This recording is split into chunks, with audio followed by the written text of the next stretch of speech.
ಪ್ರೀತಿಯ ವಿದ್ಯಾರ್ಥಿಗಳೇ, ಈಗ ಎರಡು ಚರಾಕ್ಷರಗಳಿರುವ ರೇಖಾತ್ಮಕ ಸಮೀಕರಣ ಜೋಡಿಗಳು ಎರಡನೇ ವಿಡಿಯೋಕ್ಕೆ ಎಲ್ಲರಿಗೂ ಕೂಡ ಸ್ವಾಗತ.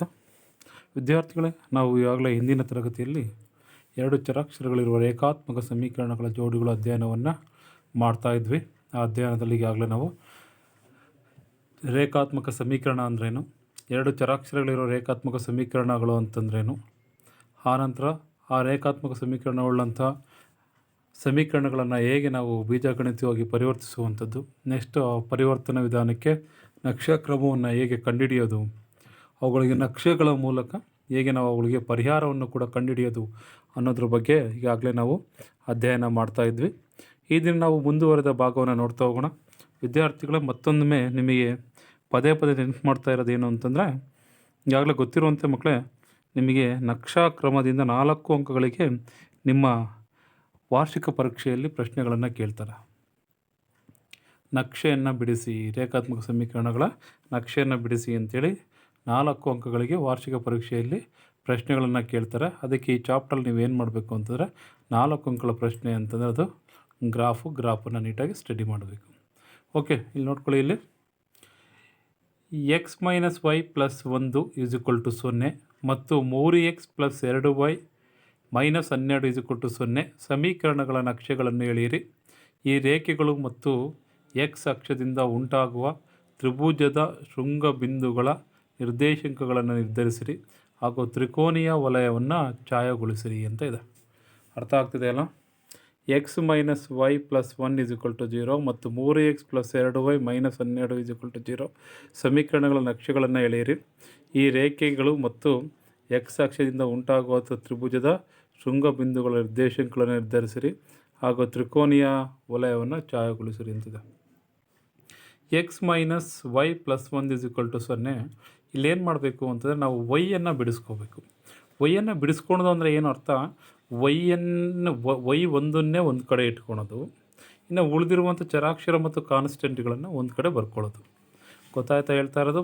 ಹಾಗಾದರೆ ಈಗ -y-ಅನ್ನು ಇಸ್ಕೊಲ್ಟಿಂದ ಈ ಕಡೆ ತೊಗೊಂಬನ್ನಿ, ವರ್ಗಾವಣೆಯನ್ನು ಮಾಡ್ಕೊಳ್ಳಿ. -y ಇದೆಯಲ್ಲ ಈ ಒಂದು ಸಮೀಕರಣದಲ್ಲಿ, ಈ -y-ಅನ್ನು ಇಸ್ಕೊಲ್ಟಿಂದ ಈ ಕಡೆ ತೊಗೊಂಬನ್ನಿ ವಿದ್ಯಾರ್ಥಿಗಳೇ. ಹಾಗೇನಾಗುತ್ತೆ ಅಂತಂದರೆ y = x + 1 ಆಗುತ್ತೆ. y = x + 1 ಆಗುತ್ತೆ. ದೇರ್ಫೋರ್ ಈಗ ಏನು ಮಾಡ್ತಾ ಇದ್ದೀವಿ ಅಂತಂದರೆ, ನಾವು x = 0 ಕೊಟ್ಟರೆ ಈ ಸಮೀಕರಣದಲ್ಲಿ, y = x + 1 ಸಮೀಕರಣದಲ್ಲಿ x = 0 ಕೊಟ್ಟರೆ y ಬೆಲೆ ಎಷ್ಟು ಬರುತ್ತೆ ಅಂದರೆ 1 ಬರುತ್ತೆ. ನೆಕ್ಸ್ಟ್ ಎರಡನೇದು x = 1 ಕೊಟ್ಟರೆ y ಬೆಲೆ 2 ಬರುತ್ತೆ. x = 2 ತುಂಬಿದರೆ y ಬೆಲೆ ಎಷ್ಟಾಗುತ್ತೆ ಅಂದರೆ 3 ಬರುತ್ತೆ. ಗೊತ್ತಾಗುತ್ತದೆಯಲ್ಲ? x = 0 ಕೊಟ್ಟರೆ 1, 1 ಕೊಟ್ಟರೆ 2, 2 ಕೊಟ್ಟರೆ 3, ಹೀಗೆ ಸಮೀಕರಣದಲ್ಲಿ ಬರ್ತಾ ಹೋಗುತ್ತೆ.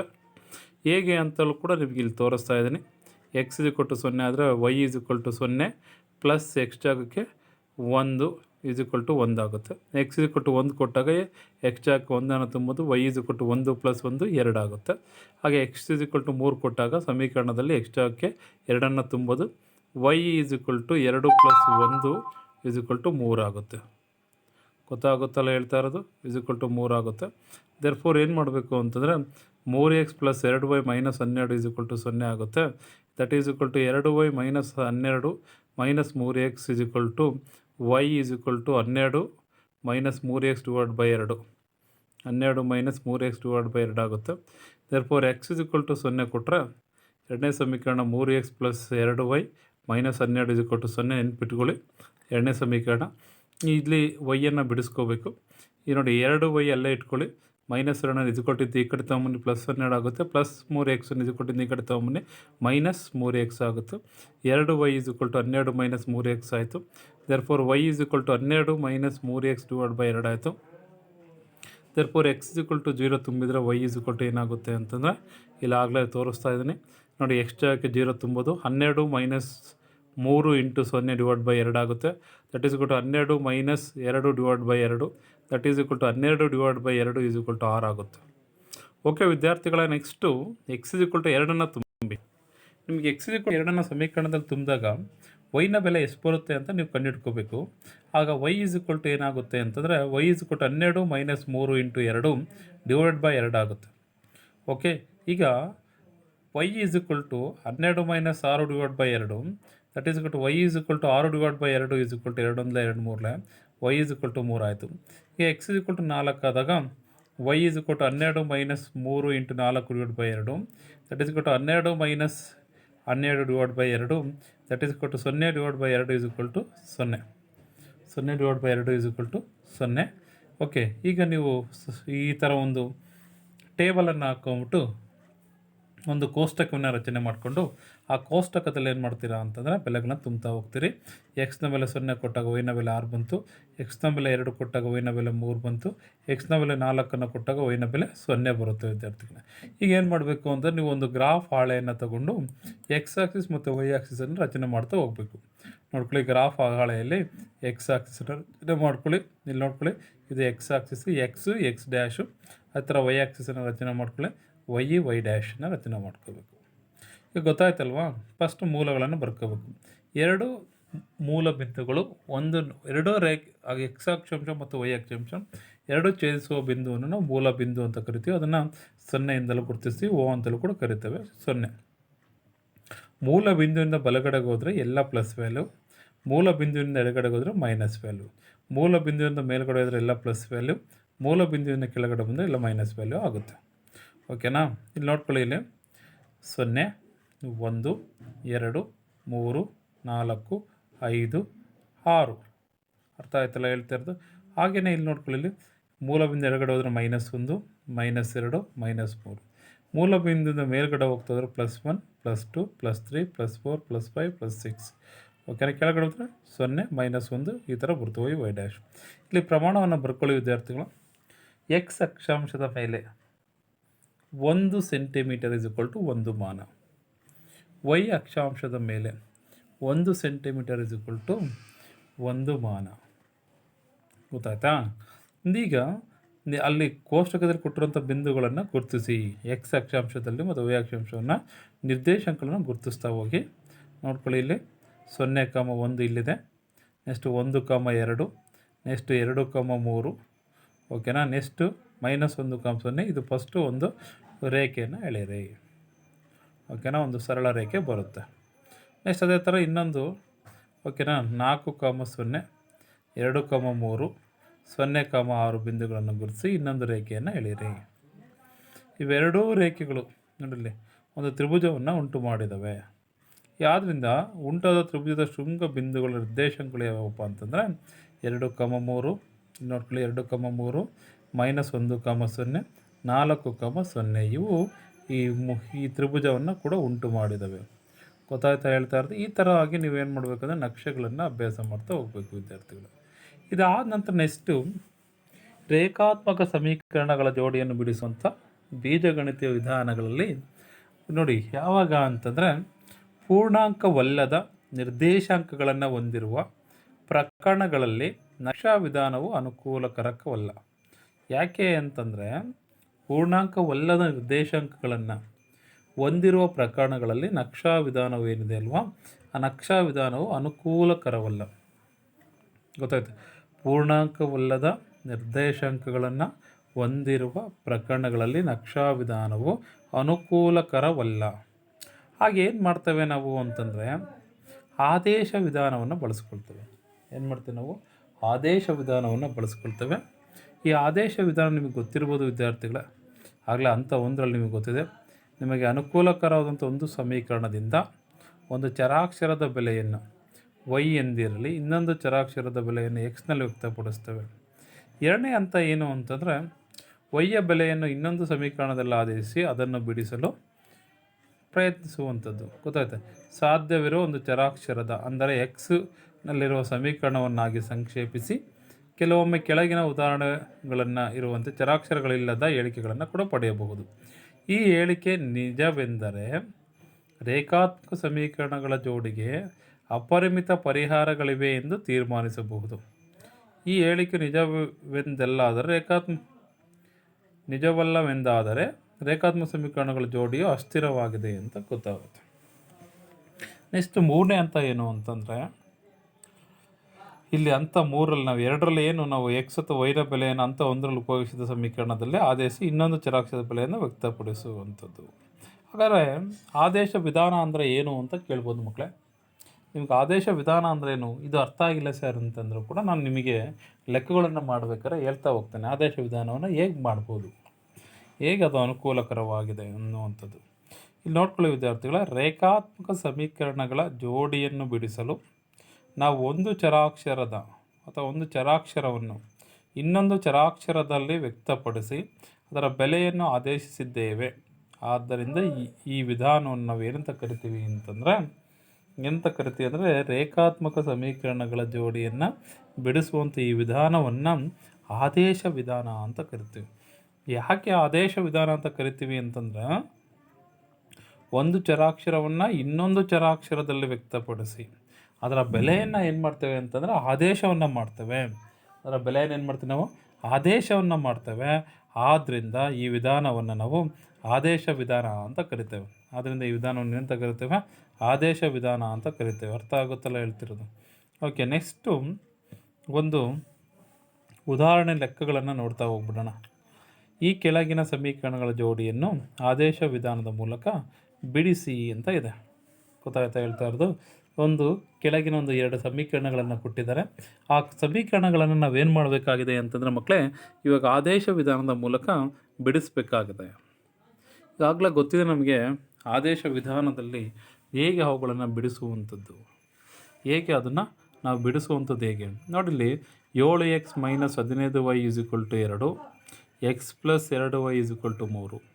ಇದು ಏನು ಕಾಣ್ತಾ ಇದೆ ಅಲ್ವಾ, 7x - 15y = 2, ಇದನ್ನು ಸಮೀಕರಣ 1 ಅಂತ ತಗೊಳ್ಳಿ. ನೆಕ್ಸ್ಟು x + 2y = 3, ಇದನ್ನು ಸಮೀಕರಣ 2 ಅಂತ ತಗೊಳ್ಳಿ. ಗೊತ್ತಾಯ್ತಾ, ಸಮೀಕರಣ 1 ಮತ್ತು ಸಮೀಕರಣ 2. ಮಕ್ಕಳೇ, ಇಲ್ಲಿ ಗೊತ್ತಿರೋ ಹಾಗೆ ಸಮೀಕರಣ 2ರಲ್ಲಿ ನೋಡ್ಕೊಳ್ಳಿ, ಯಾವ್ದು ಈಸಿ ಇರುತ್ತೋ ಅದರಲ್ಲಿ ಯಾವುದಾದ್ರೂ ಒಂದು ಬೆಲೆಯನ್ನು ನಾವೇನು ಮಾಡ್ತೀವಿ, ಬರಿತಾ ಹೋಗ್ತೇವೆ.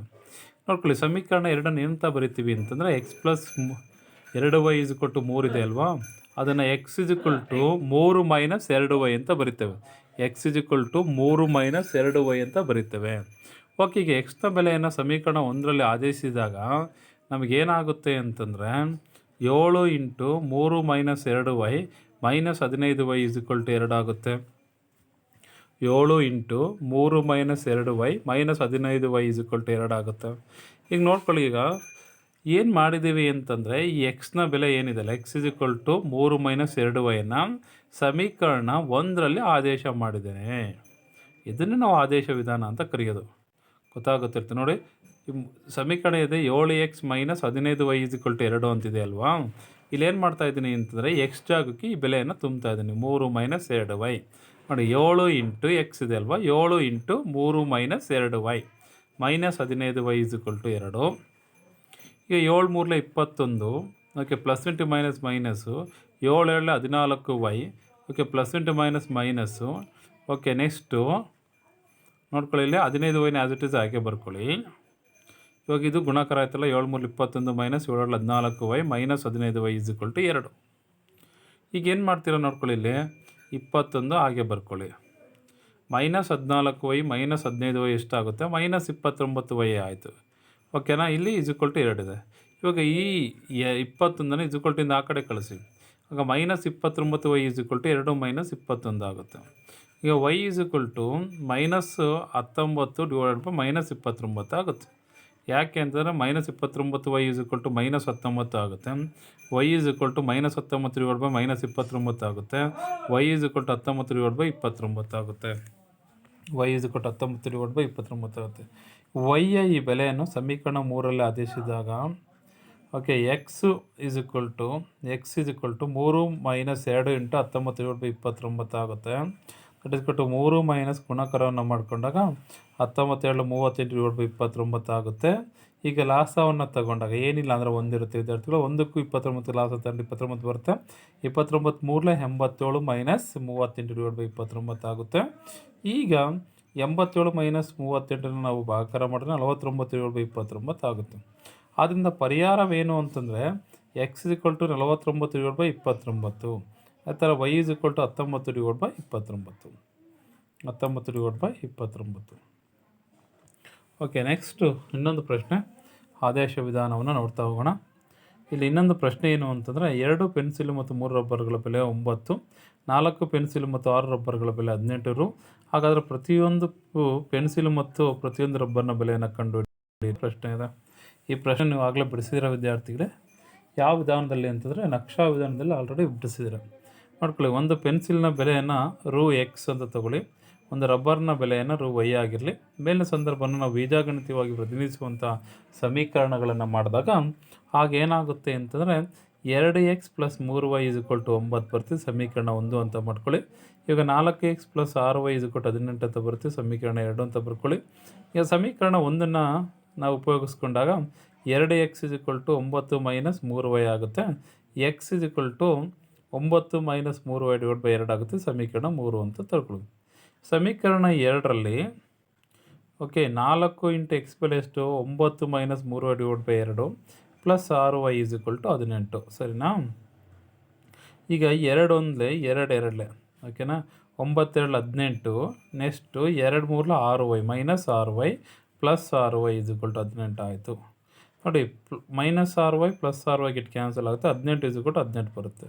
ಇಲ್ಲಿ ಏನಾಗಿದೆ ಅಂತಂದರೆ ವೈನ ಬೆಲೆನೇ ಇಲ್ಲ, ಅಂದರೆ ವೈಯ ಎಲ್ಲ ಬೆಲೆಗಳಿಗೂ ಏಳಿಕೆ ನಿಜವಾಗಿದೆ. ವೈನ ಯಾವುದೇ ಬೆಲೆ ಕೊಟ್ಟರೂ ಕೂಡ ಏಳಿಕೆ ಏನಾಗಿದೆ ನಿಜವಾಗಿದೆ. ಆದ್ದರಿಂದ ವೈಗೆ ಒಂದು ನಿರ್ದಿಷ್ಟ ಬೆಲೆ ಪರಿಹಾರವಾಗಿ ಸಿಗುವುದಿಲ್ಲ. ಆದ್ದರಿಂದ ಎಕ್ಸಿಗೆ ಒಂದು ನಿರ್ದಿಷ್ಟವಾದ ಬೆಲೆಯನ್ನು ಪಡೆಯಲು ನಮಗೆ ಸಾಧ್ಯವಿಲ್ಲ. ದತ್ತ ಸಮೀಕರಣಗಳೆರಡು ಸಮನಾಗಿರೋದ್ರಿಂದ ಈ ಪರಿಸ್ಥಿತಿ ಉಂಟಾಗಿದೆ. ಈ ಎರಡೂ ಸಮೀಕರಣಗಳು ಏನಾಗಿದೆ ಅಂದರೆ ಸಮನಾಗಿದೆ. ಆದ್ದರಿಂದ ಸಮೀಕರಣ 1 ಮತ್ತು 2ಕ್ಕೆ ಅಪರಿಮಿತ ಸಂಖ್ಯೆ ಪರಿಹಾರಗಳಿವೆ.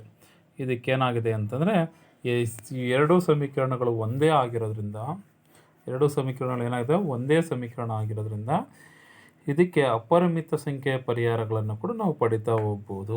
ಯಾವುದೇ ಒಂದು ಅಪರಿಮಿತ ಸಂಖ್ಯೆಯ ಪರಿಹಾರಗಳನ್ನು ಪಡಿತಾ ಹೋಗ್ಬೋದು.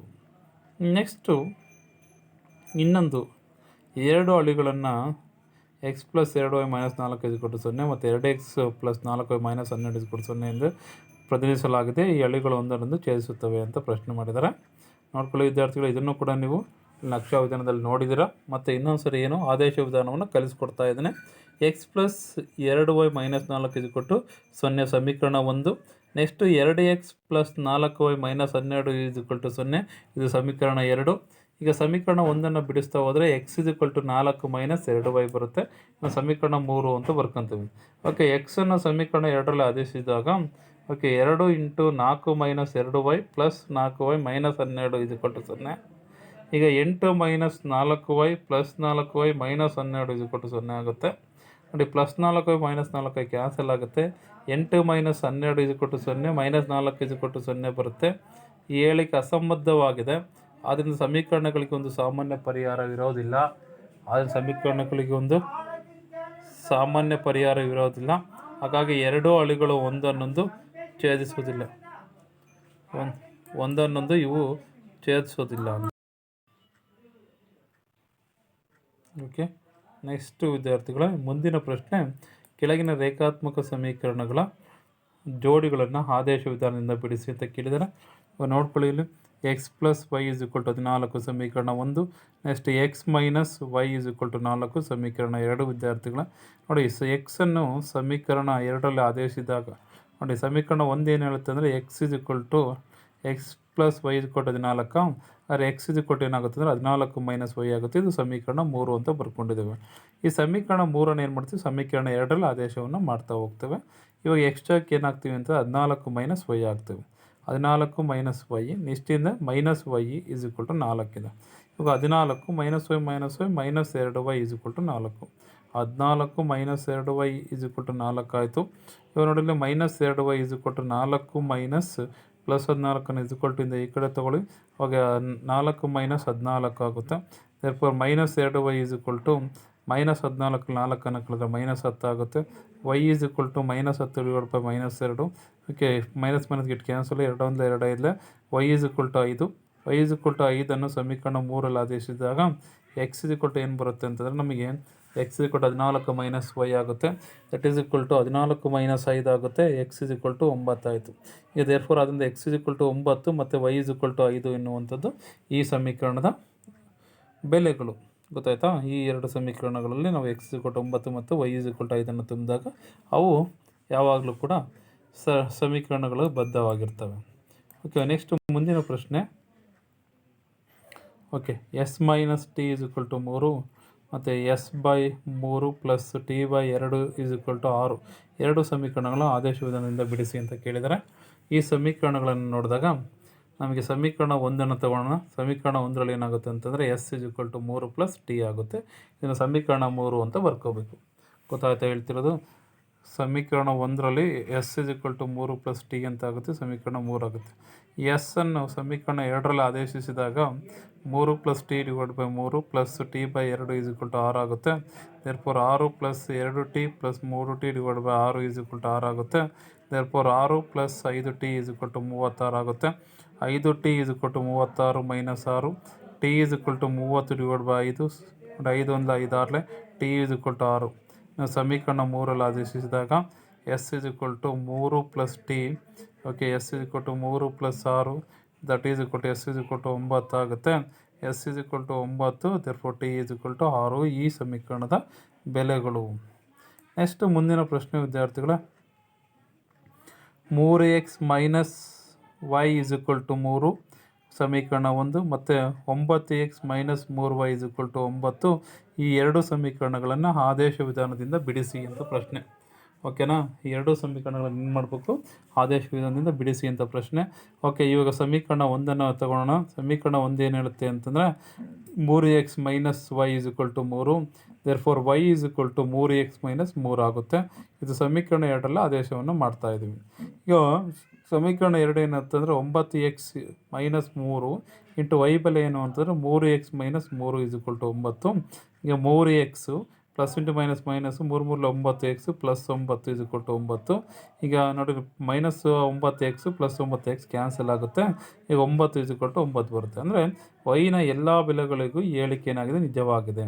ಹಾಗಿದ್ದರೂ ವೈಗೆ ಒಂದು ನಿರ್ದಿಷ್ಟ ಬೆಲೆ ಅಥವಾ ಪರಿಹಾರವಾಗಿ ಸಿಗೋದಿಲ್ಲ. ಆದ್ದರಿಂದ ಎಕ್ಸಿಗೆ ಒಂದು ನಿರ್ದಿಷ್ಟ ಬೆಲೆಯನ್ನು ಪಡೆಯಲು ನಮಗೆ ಸಾಧ್ಯವಿಲ್ಲ. ದತ್ತ ಸಮೀಕರಣಗಳೆರಡು ಸಮನಾಗಿರೋದ್ರಿಂದ ಈ ಪರಿಸ್ಥಿತಿ ಉಂಟಾಗಿದೆ. ಆದ್ದರಿಂದ ಸಮೀಕರಣ 1 ಮತ್ತು 2ಕ್ಕೆ ಅಪರಿಮಿತ ಸಂಖ್ಯೆಯ ಪರಿಹಾರಗಳು ಕೂಡ ಇದ್ದಾವೆ ಎನ್ನುವಂಥದ್ದು ಪ್ರಶ್ನೆ. ಈ ಒಂದು ಎರಡು ಸಮೀಕರಣಗಳಲ್ಲಿ ಏನಾಗಿದೆ ಅಂತಾರೆ? ಅಪರಿಮಿತ ಸಂಖ್ಯೆಯ ಪರಿಹಾರಗಳು ಕೂಡ ಇದ್ದಾವೆ.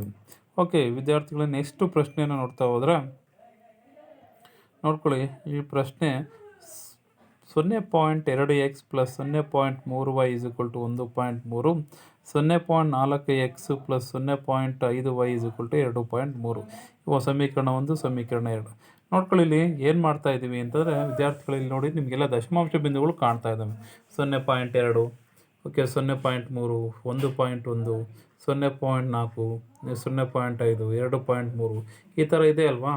ಇದನ್ನು ನಾವೇನು ಮಾಡ್ತಾ ಇದ್ದೀನಿ ಅಂತಂದರೆ, ಈ ಥರ ಪಾಯಿಂಟ್ಗಳನ್ನು ನಾನು ಕಳೆಯೋದಕ್ಕೋಸ್ಕರವಾಗಿ ಆ ಎರಡು ಸಮೀಕರಣಗಳನ್ನು ಕೂಡ 10ರಿಂದ ಗುಣಿಸ್ತಾ ಇದ್ದೀನಿ. ಸಮೀಕರಣ 1 ಕೂಡ 10ರಿಂದ ಗುಣಿಸ್ತಾ ಇದ್ದೀನಿ, ಸಮೀಕರಣ 2 ಕೂಡ ಏನು ಮಾಡ್ತಾ ಇದ್ದೀನಿ? 10ರಿಂದ ಗುಣಿಸ್ತಾ ಇದ್ದೀನಿ. ಈಗ ನಮಗೆ 10ರಿಂದ ಗುಣಿಸಿದಾಗ ಏನಾಗುತ್ತೆ ಅಂತಂದರೆ 2x plus 3y is equal to 13 ಸಮೀಕರಣ 1 ಆಗುತ್ತೆ. ಇದನ್ನು 3ನೇ ಸಮೀಕರಣ ಅಂತ ಬರೀತಿದ್ದೀನಿ. ನೆಕ್ಸ್ಟ್ 4ನೇ ಸಮೀಕರಣವನ್ನು ಹೆಂಗೆ ಬರ್ತೀವಿ ಅಂತ 4x plus 5y is equal to 23 ಸಮೀಕರಣ 4 ಆಗುತ್ತೆ. ಈಗ ಸಮೀಕರಣ 3 ಬಳಸ್ಕೊಂಡು ಆದೇಶ ವಿಧಾನದಲ್ಲಿ ತುಂಬ್ತಾ ಹೋಗ್ತೇನೆ. ಈಗ ಏನಾಗುತ್ತೆ ಅಂತಂದರೆ ಸಮೀಕರಣ 3 ನಮಗೆ ಗೊತ್ತಿದೆ, 2x plus 3y is equal to 13 ಅಂತ ಬಂದಿದೆ. ದೇರ್ಫೋರ್ ಇವಾಗ 2x is equal to 13 minus 3y ಆಗುತ್ತೆ. ಹಾಗಾದರೆ ಎಕ್ಸ್ ಇಸ್ ಈಕ್ವಲ್ ಟು ಏನಾಗುತ್ತೆ ಸರ್ ಅಂತ ಕೇಳಿದರೆ, ಎಕ್ಸ್ ಇಸ್ ಈಕ್ವಲ್ ಟು 2 ನಾವೇನು ಮಾಡ್ತಾ ಇದ್ದೀವಿ ಅಂತಂದರೆ ಈ ಕಡೆ ನಾವು ವರ್ಗಾವಣೆಯನ್ನು ಮಾಡ್ತಾ ಇದ್ದೀವಿ. ಆಗ ಅದೇನಾಗುತ್ತೆ ಅಂತಂದರೆ ಇಂಟೂನಲ್ಲಿರೋದು ಛೇದಕ್ಕೆ ಬರುತ್ತೆ. X is equal to 13 minus 3y divide by 2 ಆಗುತ್ತೆ. 13 ಮೈನಸ್ 3y ಡಿವೈಡ್ ಬೈ 2 ಆಗುತ್ತೆ. ಸೊ ಇಲ್ಲೇನಾಗಿದೆ ಅಂತಂದರೆ ಎಕ್ಸನ್ನು ಸಮೀಕರಣ 4ರಲ್ಲಿ ಆದೇಶಿಸಿದಾಗ ನಮಗೇನಾಗುತ್ತೆ? 4 into 13 minus 3y divide by 2 ಆಗುತ್ತೆ, plus 5y is equal to 23. Therefore ಈಗ ನಾವು ಅದಕ್ಕೆ ಲಾಸವನ್ನು ಕಂಡುಹಿಡ್ಕೊಂಡು ಸಬ್ಸ್ಟಿಟ್ಯೂಟ್ ಮಾಡೋದಾದರೆ ಇವಾಗ ನೋಡಿಲಿ, 2 1 2 ಮಾಡಿ ಭಾಗಾಕಾರವನ್ನು ಮಾಡ್ಕೊಳ್ಳಿ. ಇವಾಗ 2 ಉಳಿತಿಲಿ, 2 into 13 26 minus into plus minus, okay, 2 into 3 6y plus 5y is equal to 23 ಆಯಿತು. ನೋಡಿಕೊಳ್ಳಿ, ಇಲ್ಲಿ 26 ಮೈನಸ್ 6yನಲ್ಲಿ ಪ್ಲಸ್ 5 ಹಾಕೊಂಡ್ರೆ ನಾವು 1y ಉಳಿಯುತ್ತೆ. Therefore 1y is equal to 23. Therefore y is equal to ಏನಾಗುತ್ತೆ ಅಂದರೆ 26 minus 23 is equal to y ಆಗುತ್ತೆ. Therefore y is equal to 3 ಆಯಿತು.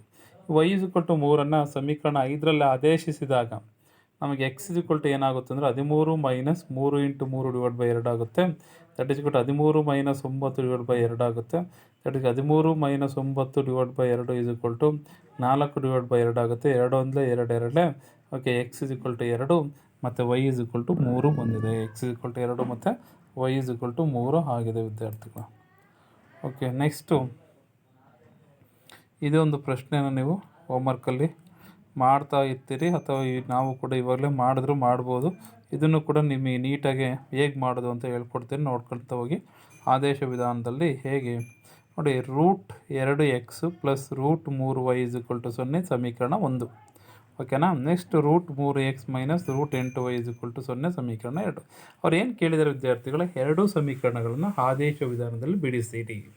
ಆದೇಶ ವಿಧಾನದಲ್ಲಿ ಬಿಡಿಸ್ತಾ ಹೋದಾಗ ನಮಗೆ ಏನು ಬರುತ್ತೆ ಅಂತಂದರೆ, ಸಮೀಕರಣ 1 √2x is equal to minus √3y ಆಗುತ್ತೆ. ಓಕೆನಾ. √2x is equal to minus √3y ಆಗುತ್ತೆ. ಆಗ ಎಕ್ಸ್ ಇಸ್ ಈಕ್ವಲ್ ಟು ಏನಾಗುತ್ತೆ ಅಂದರೆ ಮೈನಸ್ √3y ಡಿವೈಡೆಡ್ ಬೈ √2 ಆಗುತ್ತೆ. ಸಮೀಕರಣ 3 ಅಂತ ಬರಿತೇವೆ. ಗೊತ್ತಾಗುತ್ತೆ. X is equal to minus √3y divide by √2 ಸಮೀಕರಣ 3 ಆಗುತ್ತೆ. ಎಕ್ಸ್ನ ಬೆಲೆಯನ್ನು ಸಮೀಕರಣ 2ರಲ್ಲಿ ಆದೇಶಿಸಿದಾಗ √3 into root minus √3y divide by √2 ಆಗುತ್ತೆ. Minus √8y is equal to 0 ಆಗುತ್ತೆ. ಈಗ ಗುಣಾಕಾರವನ್ನು ಮಾಡ್ಕೊಂಡಾಗ √3 ಇಂಟು √3 3y ಆಯಿತು ಡಿವೈಡ್ ಬೈ √2. ಓಕೆನಾ. ನೆಕ್ಸ್ಟ್ ಮೈನಸ್ 4 ಇಂಟನ್ನು 4 ಇಂಟು √2 ಅಂತ ಬರೀತೇವೆ. Okay, y is equal to 0 ಆಯಿತು. ಇವಾಗ 3y minus 3y divide by √2 minus 4 ವರ್ಗಮೂಲ 2 minus 2 into √2 y is equal to 0 ಆಯಿತು. ಈಗ y is equal to minus 3 divide by √2 minus 2 √2 is equal to 0. ಇವಾಗ y is equal to ಏನಾಯಿತು ಅಂದರೆ 0 ಆಯಿತು. y is equal to 0 ಸಮೀಕರಣದಲ್ಲಿ ಆದೇಶಿಸಿದಾಗ ನಮಗೆ x is equal to ಏನಾಗುತ್ತೆ ಅಂತಂದರೆ √3 into 0 divide by √2 that is equal 0 divide by √2 is equal to 0 ಬರುತ್ತೆ. Therefore x is equal to 0 ಆಗುತ್ತೆ, y ಇಸ್ ಈಕ್ವಲ್ ಟು 0 ಆಗುತ್ತೆ. x ಇಸ್ ಈಕ್ವಲ್ ಟು 0 ಮತ್ತು y is equal to ಕೂಡ ಏನಾಯಿತು ಅಂತಂದರೆ ಅದು 0ನೇ ಆಯ್ತಾ ಹೋಗ್ತು. ಓಕೆ, ನೆಕ್ಸ್ಟ್ ಪ್ರಶ್ನೆ. ಓಕೆ, ನೆಕ್ಸ್ಟ್ ಪ್ರಶ್ನೆ ಏನು ಅಂತಂದರೆ, ಇಲ್ಲಿ ನಮಗೆ ಗೊತ್ತಿರೋ ಹಾಗೆ ವಿದ್ಯಾರ್ಥಿ. ಓಕೆ, ನೆಕ್ಸ್ಟ್ ಪ್ರಶ್ನೆ ವಿದ್ಯಾರ್ಥಿಗಳ 3x divided by 2 minus 5y divide by 2 is equal to minus 2 ಸಮೀಕರಣ 1. ನೆಕ್ಸ್ಟ್ ಸಮೀಕರಣ x2 divide by 3 plus y by 2 is equal to 13 by 6 ಸಮೀಕರಣ 2. ಇವೆರಡು ಸಮೀಕರಣಗಳನ್ನು ಆದೇಶ ವಿಧಾನದಿಂದ ಬಿಡಿಸಬೇಕಾಗಿದೆ. ಸಮೀಕರಣ 1 ಇಂಟು 2 ಮಾಡ್ತಾ ಇದ್ದೇನೆ, ಯಾಕೆಂದರೆ ಛೇದದಲ್ಲಿ 2 ಇದೆ ಅದಕ್ಕೆ. ಸಮೀಕರಣ 2 ನಾನು ಇಂಟು 6 ಮಾಡ್ತಾ ಇದ್ದೇನೆ, ಗೊತ್ತಾಗುತ್ತಾ ಹೇಳ್ತಾ ಇರೋದು. ಆಗ ಸಮೀಕರಣ 1 ಮತ್ತು 2 ಹೇಗೆ ಬರ್ತವೆ ಅಂತಂದರೆ, ಸಮೀಕರಣ 1ನ್ನು ಇಂಟು 2 ಮಾಡಿದಾಗ 3x minus 5y is equal to minus 4 ಸಮೀಕರಣ 3 ಆಯಿತು. ನೆಕ್ಸ್ಟ್ ಸಮೀಕರಣ 2ನ್ನು 6ರಿಂದ ಗುಣಾಕಾರ ಮಾಡಿದಾಗ 2x plus 3y is equal to 13 ಆಯಿತು. ಗೊತ್ತಾಯ್ತು. ಈಗ ಸಮೀಕರಣ 3ನ್ನು 3x ಮೈನಸ್ 5y ಮೈನಸ್ 4 ಅಂತ ಬರಿತೇವೆ. ಹಾಗಾದರೆ ಎಕ್ಸ್ ಇಸ್ ಈಕ್ವಲ್ ಟು ಏನಾಗುತ್ತೆ ಅಂದರೆ 5y ಮೈನಸ್ 4 ಡಿವೈಡ್ ಬೈ 3. ಈ ಎಕ್ಸ್ನ ಬೆಲೆಯನ್ನು ನಾವು ಸಮೀಕರಣ 4ರಲ್ಲಿ ಆದೇಶವನ್ನು ಮಾಡ್ತೇವೆ. X is equal to 5y minus 4 divide by 3 ಸಮೀಕರಣ 4ರಲ್ಲಿ ಆದೇಶವನ್ನು ಮಾಡ್ತೇವೆ. ಆಗ ಸಮೀಕರಣ 4ರಲ್ಲಿ ಆದೇಶವನ್ನು ಮಾಡಿದಾಗ 2 into 5y minus 4 divide by 3 ಇದು ಎಕ್ಸ್ನ ಬೆಲೆಯನ್ನು ತುಂಬಿದ್ದೀನಿ ಇಲ್ಲಿ, ಇದನ್ನು ಆದೇಶ ಮಾಡಿದ್ದೇನೆ. ಇದನ್ನು ಆದೇಶ ವಿಧಾನ ಅಂತ ಕರೆಯೋದು.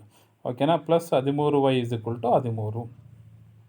ಈಗ ಲಾಸ್ ಅನ್ನೋದು ಮಾಡ್ಕೊಳೋದಾದ್ರೆ ನೋಡಿ, 10y minus 4 7 8 plus 3y divided by 3 3 9 divided by 3 is equal to 13. ಇಲ್ಲಿ 3ನ ಲಾಸ್ ತಗೊಂಡು ಇಲ್ಲಿ ಸುಲಭೀಕರಣ ಮಾಡಿದಾಗ ನಮಗೆ 10y minus 8 plus 9y divide by 3 is equal to 13 ಬರುತ್ತೆ.